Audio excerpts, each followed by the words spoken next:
Welcome back. ICC champions trophy की special transmission जीत की सोच में खुशामदीद। और आपको बताएं कि ब्रेक पर जाने से पहले हमने बात की कि अभी तक प्लेइंग 11 का ऐलान नहीं किया गया, लेकिन अब टॉस होने लगी है और टॉस बहुत अहम है। कितनी अहमियत रखती है ये हम आपके सामने रखेंगे और आपको बताएंगे कि टॉस का कितना फैक्टर होगा इस मैच के अंदर। हसनैन लियाकत स्टूडियो में हमारे साथ मौजूद हैं। हसनैन, टॉस कराची में मैच है, कितनी अहमियत रखता है? कौन टॉस जीते तो उसे क्या करना चाहिए? देखिए, टॉस जीत के नॉर्मली अगर कराची की विकेट की बात की जाए तो जट साहब भी आपको बताएंगे कि वहाँ पे लोग पहले बेल्टर विकेट होता है, रन बोर्ड पे लगाना चाहते हैं, लेकिन इसमें पिच रीड करना बहुत इंपॉर्टेंट है। पिछले मैच में हमने देखा था, ट्राई नेशन का जो फाइनल हुआ था उसमें रिजवान ने उस तरह से पिच रीड नहीं की थी। वो उसी पुराने ट्रैक को जहन में रख के टॉस जीत के पहले उन्होंने बैटिंग की तो वहाँ पर उनको महंगा पड़ गया। सो पिच को रीड करना बहुत इंपॉर्टेंट है। अब देखते हैं कि आकिब जावेद, मोहम्मद रिजवान या फिर किसी ज़माने में इस टीम में इफ्तिखार अहमद होते थे, वो पिच को बहुत अच्छा रीड करते थे। जो पिच को अच्छा रीड करेगा उसके बाद फैसला करें। लेकिन नॉर्मली मुझे लगता यही है कि जो भी टीम कराची जैसे बेल्टर विकेट पे टॉस जीतेगी वो पहले बैटिंग करेगी। और जिस तरह का ग्रीन टॉप विकेट लग रहा है, आउटफील्ड आपकी फास्ट होगी। आप अगर पहले 10-15 ओवर्स चढ़ के खेले तो कोई भी टीम जो पहले बैटिंग करेगी उसको डेफिनेटली फायदा होगा। जी अविनाश, टॉस कितनी अहमियत रखता है? अभी ट्राई सीरीज के कुछ मैचेस वहां पर हुए, जैसे जिक्र किया हसनैन ने फाइनल मैच का कि वहां पर पाकिस्तान कुछ ऐसा फैसला कर गया जो पाकिस्तान के गले पड़ गया था। तो टॉस कितनी अहमियत रखता है इसमें? लुकमान, देखिए, इस पिच पर अगर आप देखें पिछले 8 मुकाबले उठा करके तो उसमें ज्यादा फर्क नहीं पड़ता है कि आप पहले बैटिंग कर रहे हैं या बाद में बैटिंग कर रहे हैं, क्योंकि 4 दफा चेजिंग टीम ने भी इस पिच पर जीत दर्ज की है और 4 दफा जो पहले बैटिंग करने वाली साइड थी उसको भी जीत मिली है। तो ये कहना थोड़ा सा मुश्किल होता है, लेकिन ये टूर्नामेंट का स्टार्ट है, पहला मुकाबला है, तो आप टोन सेट करने के लिए आपकी बैटिंग पिछले मैच में जिस तरीके से बैकफायर की थी उसको अगर आप मद्देनजर रखते हुए बात करें तो जाहिर तौर पर आप शायद पहले बैटिंग करने के लिए जाएंगे, क्योंकि अगर बोर्ड पर रन्स लग जाते हैं तो आपके पास ऐसे बॉलर्स हैं। अगर आप हारिस रऊफ की बात करें, आना उनका टीम में एक बूस्ट के तौर पे देखा जा रहा है। वो रन्स के लिए जरूर जाते हैं लेकिन विकेट टेकिंग बॉलर है। तो अगर enough runs on the board हैं तो डिफेंड करने में ज्यादा दिक्कतें पेश नहीं आएंगी पाकिस्तान को। एट द सेम टाइम आप अगर देखें तो जो बेल्टर की बात कर रहे हैं हसैन, उसको भी अगर आप ध्यान में रखें तो पहले ज्यादा बेहतर है कि आप एक टेम्पलेट सेट कीजिए, एक टेम्पो अपने आने वाले जो आपके जो कैंपेन है, मैचेस हैं, उसके लिए भी सेट कीजिए। तो काफी इंपॉर्टेंट हो जाता है आपके लिए कि बैटिंग, क्योंकि आपकी एक वीक लिंक रहती है, उसे आप अगर सुधार लेते तो बेहतर है। साउथ अफ्रीका के खिलाफ सही हमने देखा था कि 350 से ज्यादा रन चेज हुए, रिकॉर्ड चेज थी, लेकिन उस पिच में और इस पिच में कहीं ना कहीं जमीन आसमान का फर्क है। सही। जट साहब, टॉस पाकिस्तान जीते तो बैटिंग करनी चाहिए या फिर पाकिस्तान को बॉलिंग के लिए जाना चाहिए, अगर पाकिस्तान के लिए कोई बेहतर फैसला हो सके तो? देखिए, मैं ये समझता हूँ कि with the due respect of Avinash and Hasnain, मैं इनसे थोड़ा इख्तलाफ करूंगा, डिसएग्री करूंगा। जो अविनाश ने जो स्टैट्स बताए हैं वो बिल्कुल अपनी जगह है, बट ये जो सीजन है, इस सीजन में फॉग जो है, जिसको ड्यू हम कहते हैं, वो ड्यू जो है वो बहुत ज्यादा मैटर करती है। आप देखें 353 रन जो चेस हुए हैं, उसकी एक बड़ी वजह ये थी कि वहां पे बैटिंग ट्रैक विकेट बना था, और ये अमूमन आईसीसी इंटरटेनिंग क्रिकेट चाहती है तो उसके बैटिंग सपोर्टिंग जो है ना विकेट्स होती हैं। ड्यू की वजह से शुरू में कराची का जो वहां पे मैंने सैकड़ों मैचेस जो है वो कवर किया, वहां बिहेवियर उसका ऐसा होता है कि शाम को जब पहली बारी खत्म होती है और दूसरी बारी होती है तो वो 1 घंटा जो होता है ना, जो टीम वो 1 घंटा झेल ले, फिर स्कोर बोर्ड 350 का भी लगा हो तो आराम से चेस कर लेती है। अगर पाकिस्तान टॉस जीतता है और पहले जो है वो मैं समझता हूँ कि बैटिंग कर लेता है, तो मेरे नजदीक ये सुसाइड से कम नहीं होगा। जो भी टीम जीतेगी उसको जो है वो चेस पे जाना चाहिए। वो चेस पे जाएंगे तो उनको एडवांटेज होगा। एडवांटेज इसलिए होगा कि जब आप, एक तो बैटिंग में एडवांटेज होता है कि जब चेस करने जाते हैं 10-12 ओवर झेलने के बाद आप आसानी से खेलने लग जाते हैं, और बॉलिंग के लिए मुश्किल हो जाता है कि जब बॉल सही से ग्रिप बॉल होता ग्रिप नहीं है ठीक से यहाँ नहीं पे। होता शाम में कराची में। बिल्कुल ऐसा ही है, वहां पे स्पिनर अपनी ग्रिप से बॉल कर नहीं सकेंगे। सही है। अच्छा शुएब, हम प्लेइंग 11 पर कुछ बात करना चाह रहे थे, लेकिन ऑफिशियली अभी अनाउंसमेंट सामने नहीं आ रही, लेकिन इत्तलात हैं कि शायद आपके प्यारे और पूरे पाकिस्तान के प्यारे राणा साहब को ड्रॉप कर दिया जाएगा। और ऐसी इत्तलात हैं कि इस प्लेइंग 11 का राणा साहब हिस्सा नहीं होंगे, राणा फहीम अशरफ साहब। देखिए, मैं बड़ी समझता हूँ इज्जत कि मैंने एहतराम हारिस से सर, रऊफ मैं नाम ले रहा हूँ उनका। की स्टेटमेंट जो है वो सुनी भी थी, फिर मोहम्मद रिजवान की भी स्टेटमेंट सुनी थी। मैं समझता हूं कि हॉरिबल स्टेटमेंट थी। हारिस रऊफ जो है वो कह रहे हैं कि मैंने 6 ओवर नेट पे कराए हैं, मैं फिट हूं। ये नेट पे 6 ओवर आपको 50 ओवर की मैच फिटनेस नहीं देते। पहली बात, रिजवान की स्टेटमेंट जहां तक मुझे याद पड़ रहा है, अगर मैं गलत नहीं हूं, तो उनकी स्टेटमेंट है कि हारिस 80% फिट है।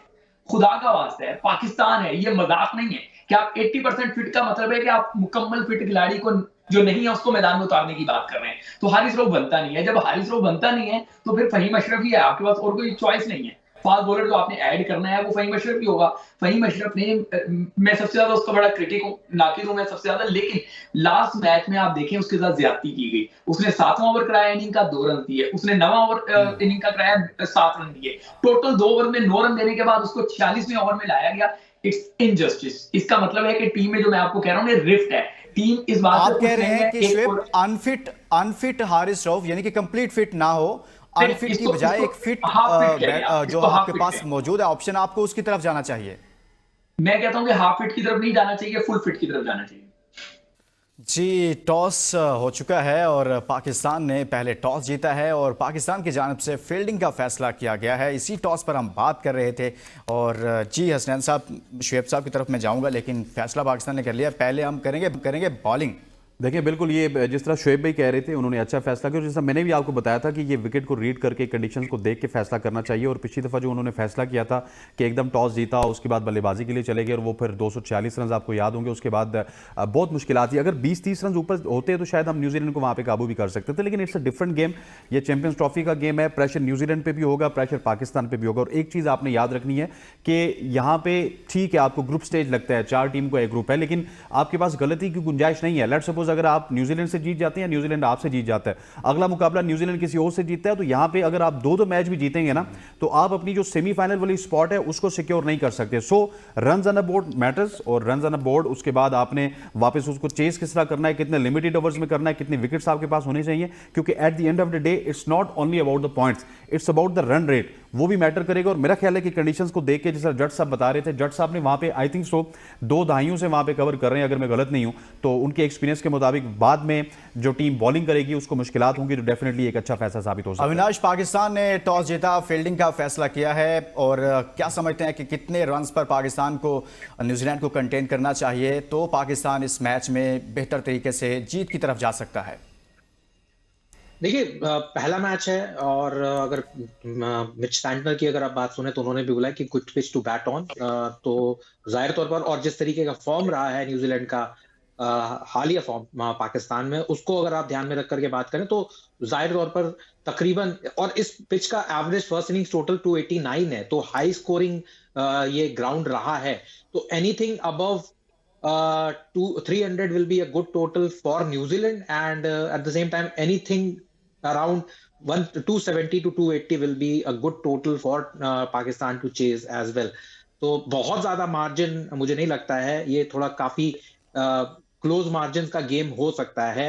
चाहे आप ड्यू फैक्टर की बात करें या ना करें, at the end of the day आपको चेज भी करना है जो भी रन्स बोर्ड पर लगते हैं, और ज्यादा अगर रन्स बोर्ड पर लगते हैं तो शायद प्रेशर भी आ सकता है आपके ऊपर, क्योंकि भले ही रिजवान बात कर रहे हो कि हम डिफेंडिंग चैंपियन हैं, हम इस बात के बारे में सोच नहीं रहे हैं, लेकिन ऐसी सोच रखने वाले टीम में और कौन कौन से खिलाड़ी हैं ये देखना दिलचस्प हो जाता है। सिर्फ रिजवान ऐसी सोच रखते हैं तो टीम नहीं रख पाएगी, क्योंकि अगर कप्तान की सोच के साथ बाकी की टीम की सोच कितनी अच्छी चल रही है, कितनी कंबाइंड है, और सब एक पेज पर है या नहीं है, वो काफी इंपॉर्टेंट हो जाता है। और हमने पाकिस्तान क्रिकेट में देखा है, अभी थोड़ी देर पहले भी चर्चा हो रही थी कि टीम में काफी फैक्शंस हैं, एक का फैसला दूसरे का फैसला, और अगर कंबाइंड होकर के आप काम नहीं करेंगे तो रन चेज अगर आप 270 या 280 की भी रहती है तो भी आपके लिए वो मुश्किलात। अविनाश, आपने सवाल उठाया कि टीम एक पेज पर है या नहीं, इस पर शुएब साहब ने कुछ थोड़ी सी बात की है। मैं चाहता हूं कि इस पर मुकम्मल रोशनी डालें जरा शुएब जट साहब। जट साहब, टीम मोहम्मद रिजवान की कप्तानी में एक पेज पर है या नहीं है, टीम मैनेजमेंट समेत? देखिए, पहले तो मैं आपको बताऊं कि पाकिस्तान ऑलमोस्ट ये मैच अगर कहें कि 50% जीत गया तो गलत नहीं होगा। ये पाकिस्तान की फेवर में आया कि सिक्का उसकी हक में गिरा है। अब पाकिस्तान को पार स्कोर से ऊपर नहीं जाने देना चाहिए।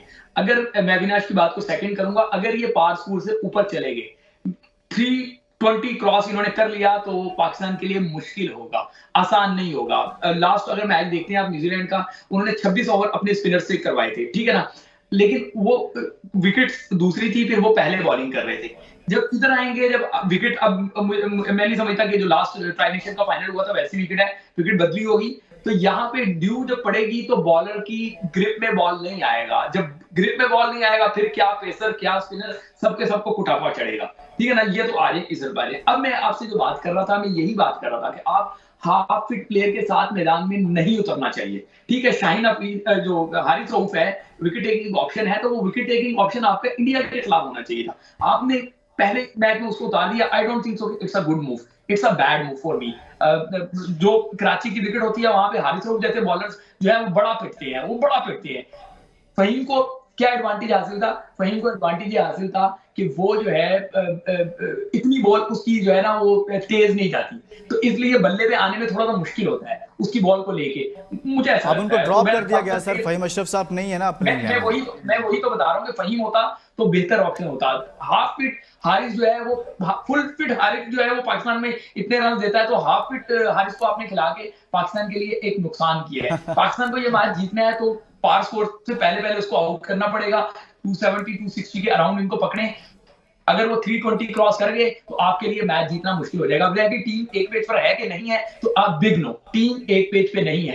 टीम में एक लॉबी अलग है, टीम मैनेजमेंट वो अलग है। इन दोनों के बीच में टकराव की सूरत है, जिसे कोल्ड वॉर कहते हैं ना, साइलेंस बैटल कह दें या कोल्ड वॉर कह दें, वो पाकिस्तान टीम में चल रही है।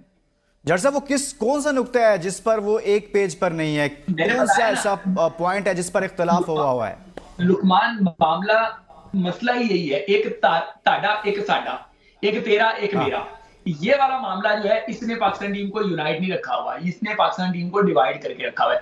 ऑलरेडी आपको पता है कि एक ट्राइका होता था, वो ट्राइका टूटा हुआ है।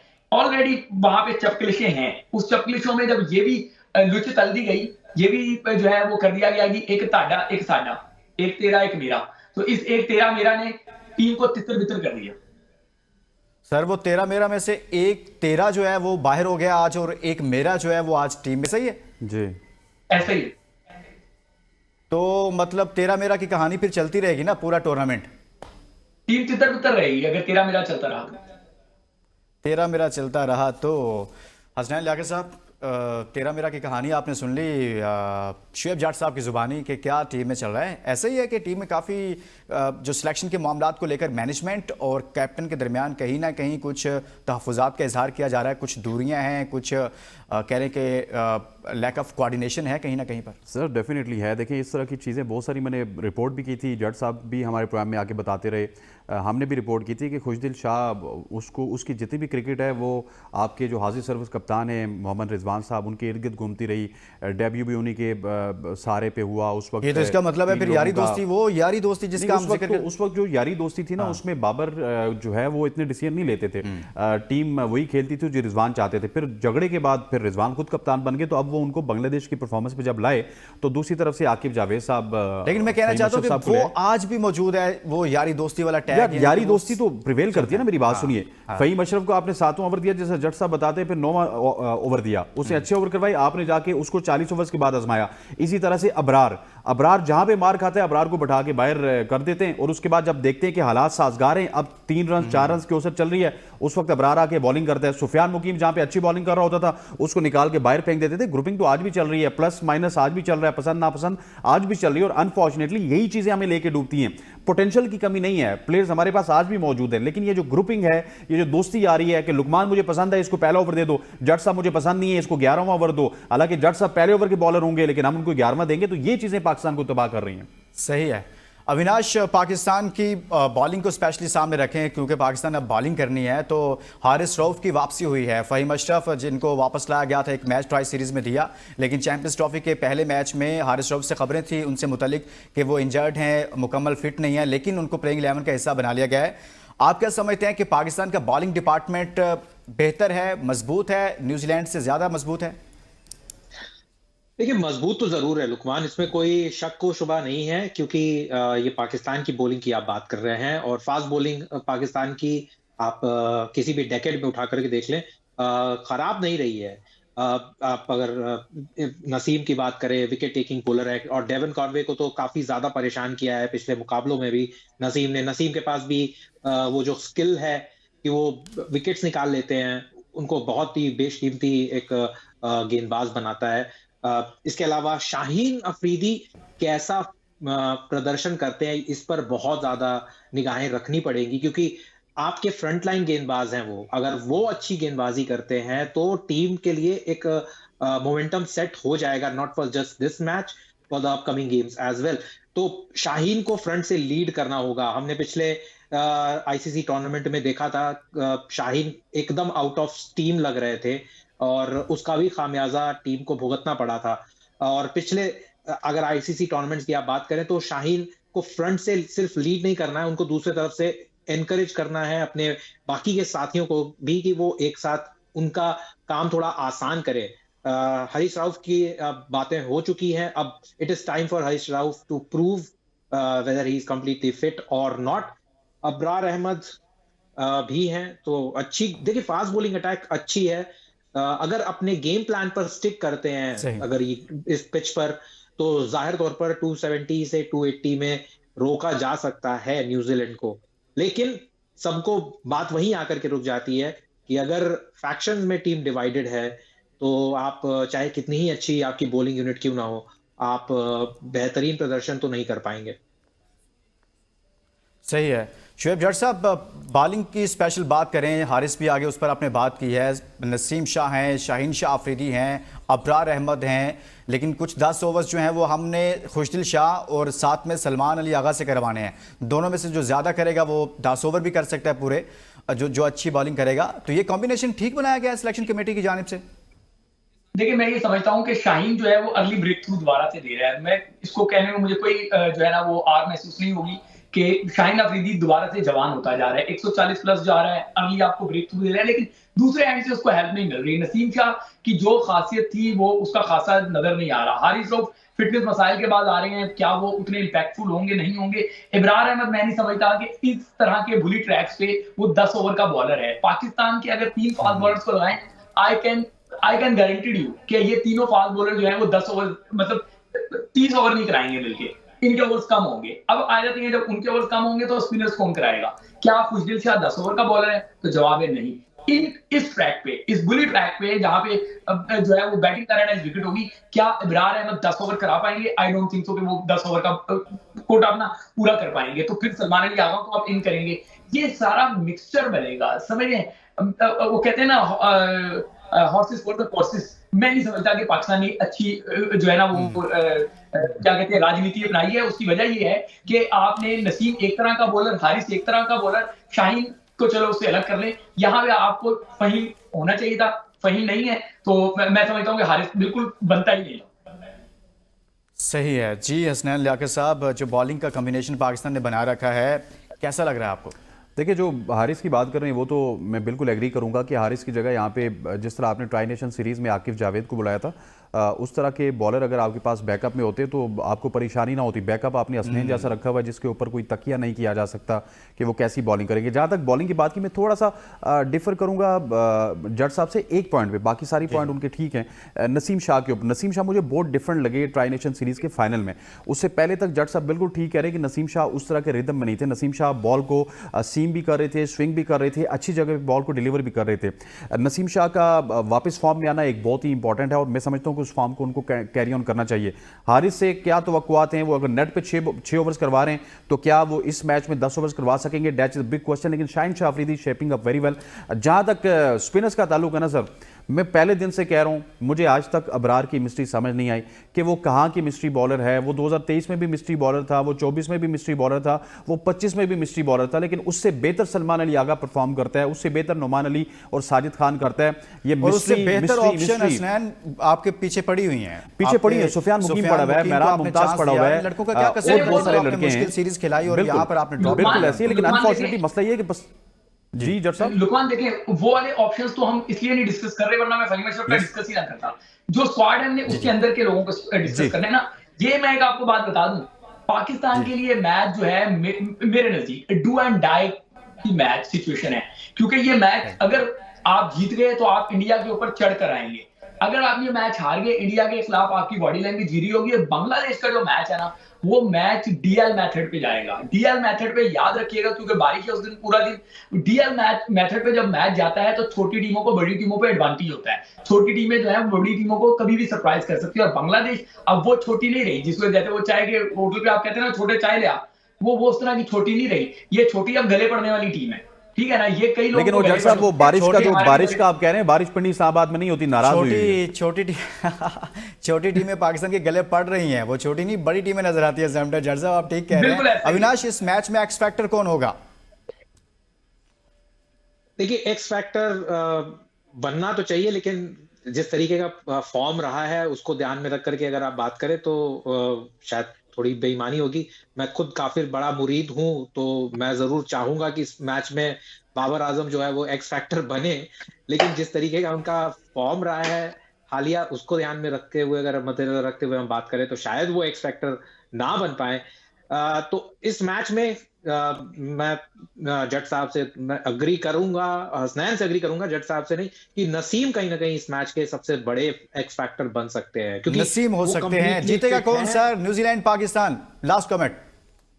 देखिए, वो तो मैंने इस शो के शुरू होने पे ही कह दिया था कि बहुत लंबे समय के बाद टीम घर पर खेल रही है, एक आईसीसी पाकिस्तान, आप पाकिस्तान कहना चाह रहे हैं? जट साहब भी कह चुके हैं। जट साहब पाकिस्तान पर रही है ना आप? नहीं, मैंने कहा था कि टॉस का एडवांटेज है, बट न्यूजीलैंड। मैंने कल आपके प्रोग्राम में कहा तो आज कैसे बदल सकता हूँ?